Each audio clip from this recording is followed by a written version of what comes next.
Welcome to Watches with Dennis, and today I wanted to put together a quick video giving my first thoughts on Vacheron Constantin, which has finally revealed its stainless steel version of the Historiques 222. This watch has been long anticipated, and there have been leaks floating around, and it has finally been unveiled officially. So before getting that all out of the way, I want to note that this is a first thoughts video, not a review video. I've not had a chance to go to Vacheron and handle this watch yet, and it is a boutique-only edition, so you do have to go to an official Vacheron boutique to be able to purchase one new. But let's go ahead and get the specifications out of the way first, and then I will give my first thoughts. This watch, in many ways, and almost all ways other than material and dial color, mirror the yellow gold version that came out a couple of years ago. So we are talking about a 37mm watch. It offers 50 meters of water resistance. It comes with a triple folding clasp buckle style with a truly integrated bracelet format that seamlessly ties into the case. But instead of gold, this bracelet is polished and satin finished in stainless steel. The dial is matte finished in blue, offers a date window at the 3 o'clock position. Gold is used for the hour and minute hands. There is no seconds hand on the 222, and indices occupy every hour position except for the 3 o'clock where that date is. The case itself is also stainless steel, obviously. The watch dial is protected by a sapphire crystal, as is the back of the watch. This watch is powered by the caliber 2455/1. This is an automatic watch. It does have a 22 karat gold rotor, and the movement weighs in at only 3.6 millimeters in thickness. This is why the watch is actually able to come in at under 8 millimeters thick total. It only offers a 40-hour power reserve. It does beat at 4 hertz and has 27 joules. Both the movement and the case are Geneva hallmarked, which is common for almost all of the Vacheron collection. And back towards dial side, there is one other piece of gold which probably stood out to you, but I did not mention, and that is near the 5 o'clock position on the outside of the case is a gold Maltese cross. As I mentioned before, the watch is boutique only, and on Vacheron's website, it denotes the price at $32,000 US. This, by comparison to the gold version, which is currently listed for $74,000, means it is less than half that price, but with a much smaller quantity of precious metal. Okay, first thoughts time. And again, this is not a review. I have not handled the watch. This is my reaction to video and photos that I have seen online. This watch is going to do very well for Vacheron. There has been a buzz for a long time, ever since the Historiques 222 in yellow gold came out, that a steel one needed to happen. I think everyone understood that it would eventually happen. There was no reason for it not to happen. The actual original 222, which launched in 1977, did eventually have stainless steel as a part of its lineup, but it was extremely limited back then. I believe 500 pieces were produced. So they are very expensive to get in steel. Historic models in steel are more expensive than historic models in gold. Also, visually and wearing-wise, this watch is going to appeal a lot more than the all-gold version for a variety of reasons, even though specification-wise, sizing-wise, it's pretty much identical. Obviously, being stainless steel, it's going to weigh a lot less than the all-gold version, so that's going to be preferable to some individuals. And the blue dial, the matte blue dial that we've discussed, that is going to be seen as a better option, more attractive, and lends itself to more wearing scenarios than the all gold watch, which came with a gold colored dial and is very loud in a lot of ways.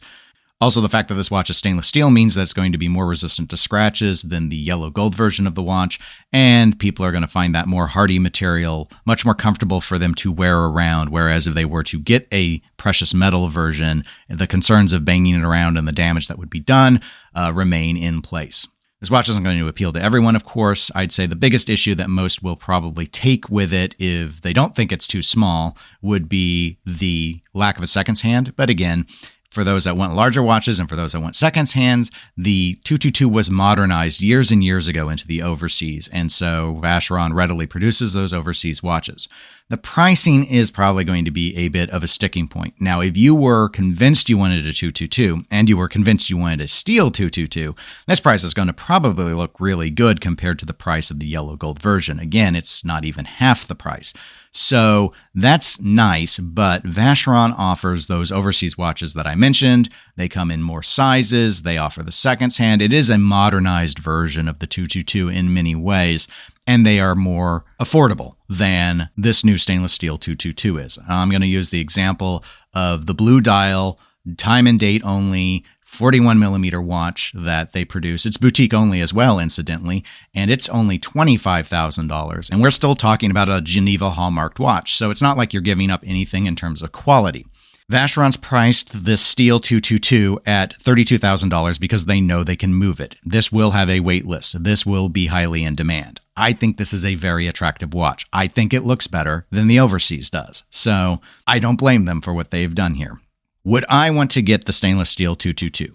Possibly. I really do like how the Blue Dial looks against the stainless steel. However, I have to admit, as blingy as it would be, given the size, I think that the all-gold 37mm version actually wears very nicely and doesn't look too ostentatious, and I prefer the all-gold look in this style of watch. I think it leans more into that 70s aesthetic.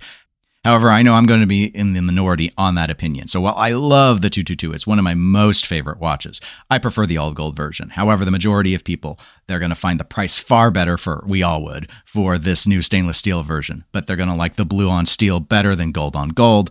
They're going to like that it's more robust. They're going to like that you've maintained all the same sizing. You still have that new great movement in it that's keeping it really slim. It's going to be a great wearing experience. But here's the big question. Is this finally going to be the lightning in a bottle that Vacheron has been looking for? Is this going to finally be their Nautilus or their Royal Oak?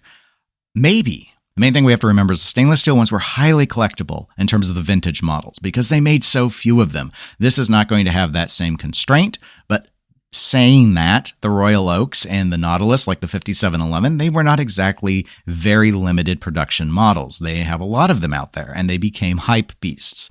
Will this become a hype beast? That's up to Instagram. But I will say, initially, a lot of collectors will be very interested in getting this. They will have coveted this watch for a long time. The fact that this bracelet's going to wear better than the vintage models, that the refinements are in place, but the aesthetic remains true to the 1970s version, is going to make this extremely compelling to those that are not just after the old version because it's the old version. And so for that regard, I'm confident this will easily do far better than the all gold version of the 222. In fact, I expect all gold versions to start hitting the used market because I think some people settled. As funny as it is to say, given the price they paid, I think a lot of people settled on the all gold version, but they really wanted a steel one. And they're going to like the colorway better, and they're going to like the steel better, and they're going to be fine going ahead and losing several $1,000s on their gold ones.